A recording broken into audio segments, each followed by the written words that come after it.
All right. Take four. First rule of this channel: we not talk about this channel. Second rule of this channel: this is not legal advice. So this is going to be the 2024 pre-draft quarterback sleepers and breakouts. Really ugly guys to be talking about, like really not fun stuff. The biggest thing, and I have Blake Bortles pulled up in 2016 when he finishes quarterback 8 overall. Fantasy term called borderling, where the guy basically just puts up all your fantasy points during garbage time. Second half and fourth quarter, he'd come out, throw like 150 yards and 2 touchdowns, and still win you your week when he finishes quarterback 8. The league has changed. The meta has changed. It's going to be this rushing that goes on with it. When he did 359 yards rushing and 3 touchdowns to go along with 3,900 yards passing and 23 touchdowns. So like quarterback 8 is probably not going to move the needle for you. I went and I looked at this. I have this pulled up. So Patrick Mahomes, when he finishes quarterback 1 in 2018 and quarterback 1 again in 2022, he was averaging 26 points a game. And in 2018, that was a 16-game season. So that's 26 points. The Lamar Jackson, when he finishes quarterback 1 overall, these are the legendary seasons. He finished with 27 points a game. So that's the bar that we're looking at from a high upside guy, like those unicorns that will win me league. So last year, Josh Allen only 23 points a game, being the elite quarterback overall, with his stat line of 4,300 yards, 29 touchdowns to go along with 500 yards rushing and 15 touchdowns. So to find these breakouts and these sleepers, there's a line between getting a Blake Bortles and that Lamar Jackson. Lamar Jackson in 2019 and Patrick Mahomes in 2018, going undrafted in a lot of leagues, if not like the second quarterback, looking for that breakout or sleeper. So again, it doesn't necessarily mean that your Will Levis's, your Deshaun Watson, your Sam Darnold's, your Bryce Young, and your Daniel Jones, like those are going to be the breakout sleeper type of candidates based off of what we can observe. Not counting the rookies. I'll talk about the rookies later. It doesn't necessarily mean that these guys are going to go from quarterback undrafted to legendary season. I don't know if anybody could have predicted that Lamar Jackson and Patrick Mahomes were going to have these legendary type seasons. It's just not necessarily in the cards, the tea leaves that we can look at. Like what we can look at is where these guys are going relative their ADP and like the top end of their likely range of outcomes, what we can observe based off what they have. So that's what we'll be looking at today. And I have other guys to talk about. So Joe Flacco last year, this 5-game stretch between week 13 and week 17, just a pure passer. He's averaging like 300 yards passing and like 2.5 touchdowns a game. That would put you into this sub-elite tier at 20 points a game. So like that's really the line that you're looking at, the difference between finding your Jared Goff at 17 points a game, who finished at quarterback 7, or your Tua, like 17, 18 points a game. Like that line is a lot different than getting up into that next tier. And then some of these guys in this tier have the ability to hit that 20 points a game. So even though they may not have that 26, 27 points a game that we can think about, like the Patrick Mahomes, obviously, and Lamar Jackson are special in ways that like Will Levis may not be special. He may be more like, your Blake Bortles than he is going to be like Patrick Mahomes. Again, this is not a conversation about like talent. It is a conversation about like how I win my league in fantasy football. Apples and oranges. So moving on from that, and there's other guys that talk about like Case Keenum in 2017. He finished his quarterback 14. Very fantasy relevant when he did 3,500 yards, 22 touchdowns. So again, like that line that we're looking at between winning a league and based off of getting a quarterback who outperforms his ADP and finding that unicorn. These are apples and oranges conversations moving forward. Like, and speaking of guys that are like really disgusting to talk about, like Geno Smith in 2022, when he finished his quarterback 5, I had him on my league winning roster. Like I rode this out. He didn't finish the season particularly well, but 366 yards rushing, 1 touchdown to go with 4,200 yards passing, 30 touchdowns. Like sometimes the position takes a little bit longer to develop out there. It's a different skill set than some of the other positions. Losing a little bit of athleticism and getting a little bit more information processing is something to be looking at more so than like, I just don't like that guy, I'm not going to pick him up. and I have Kirk Cousins here, and this is like probably the epitome of like just doesn't have enough talent, but like gets it done from a fantasy perspective. 2016 quarterback 5, 2017 quarterback 6, and then 2022 quarterback 6. And the reason why I have Gino or Kirk Cousins brought up is when we look at Sam Darnold, he's stepping into that Kevin O'Connell offense. He's going to have Justin Jefferson, Jordan Addison, TJ Hawkinson will come back, and he's going to have weapons. This is going to be a very high volume passing offense. That's what Kevin O'Connell does. So being able to project that there's a theoretical outcome where Sam Darnold comes out and does 4,500 yards passing, 30 touchdowns to go along with like 200 or 300 yards rushing and like 2 or 3 touchdowns. That's well within Sam Darnold's range of outcomes. And that's going to push you up into this category of a Dak Prescott. 4,500 yards passing, 36 touchdowns to go along with 242 and 2 touchdowns. Like that's quarterback 3 overall. That's 20 points per game. And so anybody that's out there going like, well, Sam Darnold's ugly, I don't like his lack of talent. That's kind of missing the point that he's going into a really good position with a lot of weapons to deal with. I want the higher volume passing offense, and I want the weapons to go with it. I don't care necessarily about talent. The other thing that I'm going to be looking at when I look at a guy like Sam Darnold, and this is the ridiculous thing, if he survives the draft, he's going at quarterback 36 overall. And yeah, he probably has like quarterback 3 as a range of outcomes if the guys if the stats remain consistent. And again, part of the reason why Dak was able to finish his quarterback 3 is you have guys like Joe Burrow going down for the season, Justin Herbert really underperforming, those things that go on. So this is not like a complete apples to apples conversation that I'm having. So moving on. Deshaun Watson, he has that range of outcomes of 4,800 yards passing in 2020 with Houston, another 30 touchdowns to go along with a high of 551 yards rushing and then 7 touchdowns in 2019. So like, his perfect Frankenstein season is going to push him up towards that Patrick Mahomes type 2018, 2022 season. I don't think that it's likely. I think right now I'm looking at Deshaun Watson being around like quarterback 16 when I'm baking in my ADPs, or not my ADPs, my rankings with like guys like Deshaun Watson, Will Levis, Sam Darnold. It's based off the range of outcomes. So like if it's a lottery ticket, like what's my return, pushing the amount of capital that I put into these guys in the draft. So a guy like Sam Darnold going at quarterback 36, like he can't break my heart. I'm going to be throwing a 13th round pick on him. Bryce Young, quarterback 30 overall. I'm going to throw a 13th round pick if that's the guy I think about. Like Russell Wilson's the guy I already talked about, could be in this tier. The reason why I didn't tier Russell Wilson in the sleep out and the breakouts is because he's going to have Justin Fields there, and I just don't know how the quarterback situation is going to shake out. Daniel Jones is going to be really icky at quarterback 27, but again, he can return. Will Levis at quarterback 24, he can also return. Once I start getting into this tier like Baker Mayfield versus Deshaun Watson, that rushing upside with Deshaun Watson is probably going to overtake that. So even if I'm spending quarterback 16 on Deshaun Watson, there's a long road for him to be able to return on that investment. But like the odds with the rushing upside are there to be able to tell that story a lot easier than just taking a guy with pure passing upside.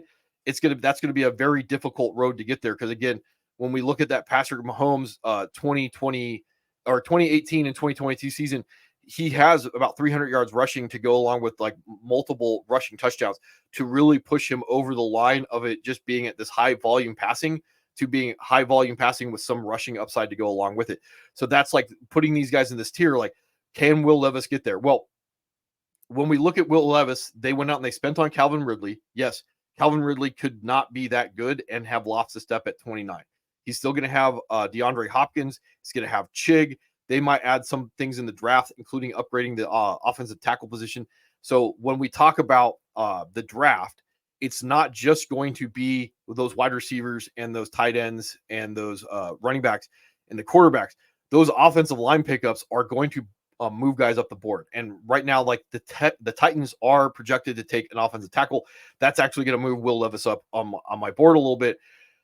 The other thing is with the signing of Tony Pollard to go along with Tajay Spears, like, yeah, I could definitely see hairband Will Levis going in there and scoring somewhere in the line of like 5 to 7 touchdowns, being the guy that they let score the touchdowns when they get in the red zone, like your Josh Allen, hairband Josh Allen. Sorry, but anyway, and to throw that 13th round pick, trying to find the guy that like may not look like on paper to finish as this year's Patrick Mahomes, that 2018, 2022 Patrick Mahomes. Like there's at least a story to tell with a guy like Will Levis to move him into this range of 20 to 22 points, I would say. There is that story to tell with a Will Levis. Now, Deshaun Watson, again, you're looking at when he's finishing at quarterback 5 overall, with 2020 Houston, 4,800 yards passing, 33 touchdowns, 444, and 3 touchdowns. In this case, with him, the range of outcomes to push him up into that, 23 points a game, 24 points a game, it may not be there in Houston, except for the fact that, again, the reason why I have guys like Joe Flacco pulled up last year with Joe Flacco, they went from this really run heavy team to this high passing offense, the highest neutral rate passing offense. So to project that forward, that they just say like, hey, we're going to build our offense around what Deshaun Watson does well. They brought in Jerry Jeudy. They're going to have like over the age apex, Amari Cooper and David Njoku. Yeah, there's a little bit to be throwing a late round flyer on a guy in most of your drafts to go out and get a Deshaun Watson, that he can push you back up at least into this range of a Dak Prescott. That's well within his range of outcomes. I'm already talking about Sam Darnold overall. When we're looking at range of outcomes, again, probably not going to be unfair to say that he can get up into Kirk Cousins' range of that 2022 season, 4,500 yards rushing or passing, about 30 touchdowns, and probably a slightly higher rushing upside than Kirk did. So I could definitely see him flirting with that 20 points a game range. As Sam Darnold, if he survives the draft. Bryce Young, I don't think he's going to have the rushing upside, but I could definitely see him pushing up there. So he's going to have more value in your 2 quarterback leagues overall. I don't know if he's ever going to be able to hit the high enough passing totals to make a difference. So if we're trying to apples and oranges, Bryce Young into what he could probably be, you are looking at something more along the lines of a Jared Goff season. So that's going to cap him out about 17 points a game. Just not going to have the rushing upside.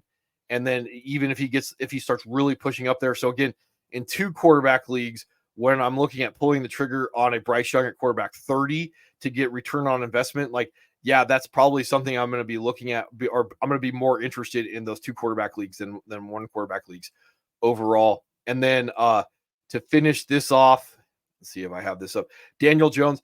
And again, I don't know how much I would really want to be playing with this. I've brought this up before, like you're chasing the 700 yards rushing and 7 touchdowns that he did in 2022. I don't know how repeatable that's going to be. And then, trying to figure out a way that he can push it up to like 4,000 yards passing to go along with, an increase, like doubling his 2022 passing touchdowns. 2024 is a career high. I just don't know how they're going to do that without figuring out a way to bring in weapons. So like the biggest thing with Daniel Jones is going to be the draft capital that you put into him, as I try and hunt him down.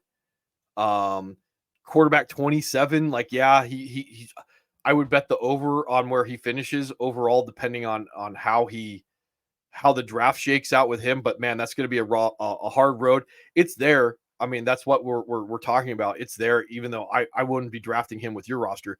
And then I go, obviously, like Russ is still going to be there if he wins the job in Pittsburgh.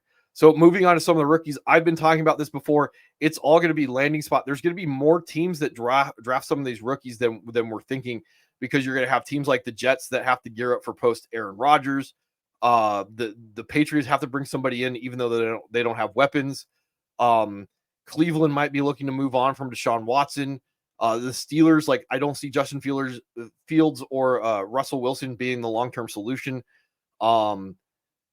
I don't think Tennessee's going to bring a guy in. The Broncos are going to have to bring somebody in. They don't really have any weapons. I would feel a little bit better if Cortland Sutton was actually showing up to camp. He's not there.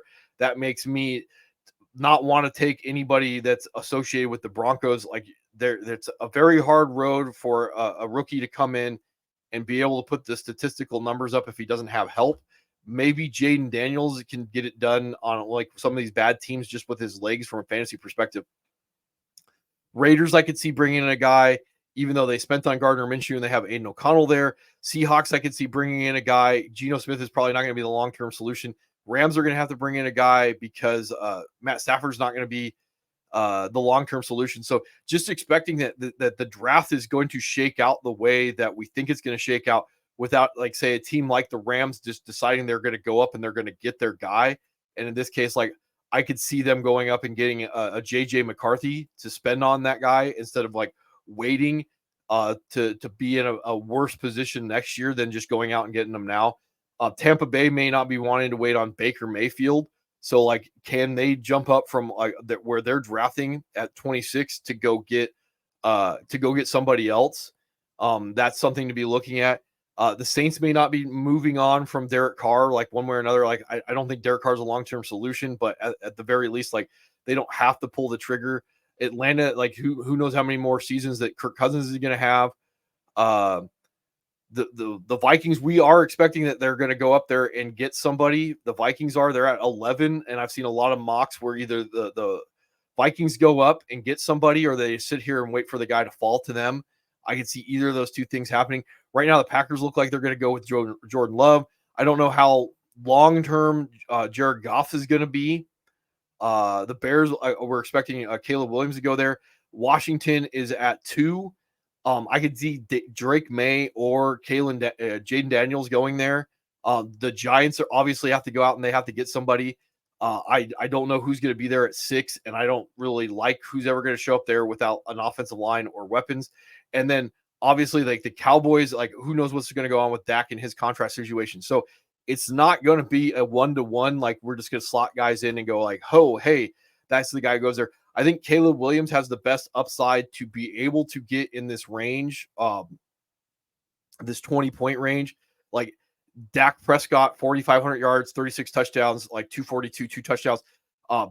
That's pretty close to an over-under line for Caleb Williams. I would probably put that down closer to like, 4,000 yards passing and like 22 touchdowns and maybe, I think 242 is probably a good bar and maybe like 2 rushing touchdowns for Caleb Williams as a rookie. So you're looking at the possibility that Caden Williams is going to be close to a Jordan Love, I guess. Even Patrick Mahomes from a stat line perspective for this year to go in there. I have Caleb Williams. If he gets drafted by the Bears at 1, I think I would jump him all the way up to like quarterback 15, because again, that range of outcomes to push him even close to like a Josh Allen season, maybe not hitting the rushing touchdowns, but overall, like, being surprised with the rushing yards is not going to be surprising to me at all, considering what he did as freshman year at Oklahoma. Let's see. And then the other guys in this tier to talk about, besides like Jaden Daniels, is going to have the closest upside to Lamar Jackson. I already talked about this. I don't think he's Lamar Jackson, but just translating him, his college numbers to the NFL level, that would put him there. On Fantasy Pros, they have Jaden Daniels as quarterback 17, I think. No, that's Caleb Williams. Quarterback 19. And that would be along the lines of where I would have him ranked if he goes to the Redskins. If he doesn't go to the Redskins, if he goes to the Patriots or the Giants, even the Broncos, something like that, like, I would lower him down my board, because the expectations, both for him to be able to finish the season, or to get the rushing yards that he needs to compete with that like 20-point season, is going to be very difficult. Let alone, like, the main thing is like this 2019 season, a guy like Jaden Daniels being able to hit this mark of that 27 points a game. That's going to be the harder thing to do. He's the best bet to be able to do it out of this group overall.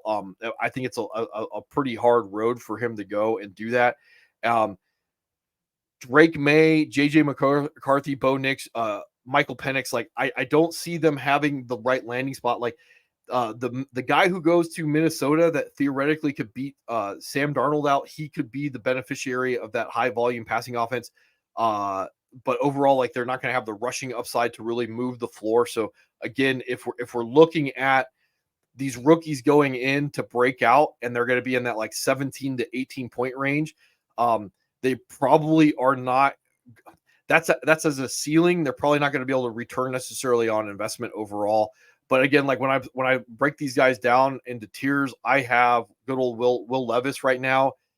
He's quarterback 17, or expecting maybe I'll move him up to quarterback 16, and that's within ranges of outcomes, because factoring in like what are the chances a guy like Will Levis, like, does he have quarterback one range of outcomes overall? Like, yeah, maybe.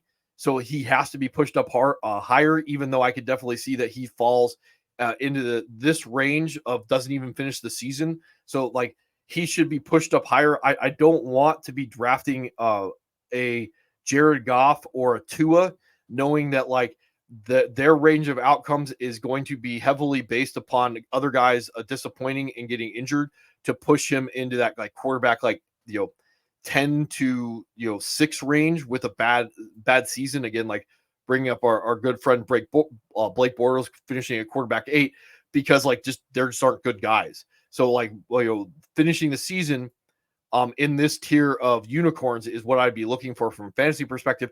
I tend to push guys up the board. Again, this may not be Daniel Jones's season, but when he did it in 2022, he won a lot of guys' leagues based off where he was going and what he did from that rushing upside. So that's what I'd be looking for, is that return on investment again overall. So anyway, that's what I got today, and hopefully I will get the pre-draft rankings up for the quarterbacks tomorrow, and then we'll see how they change with the draft.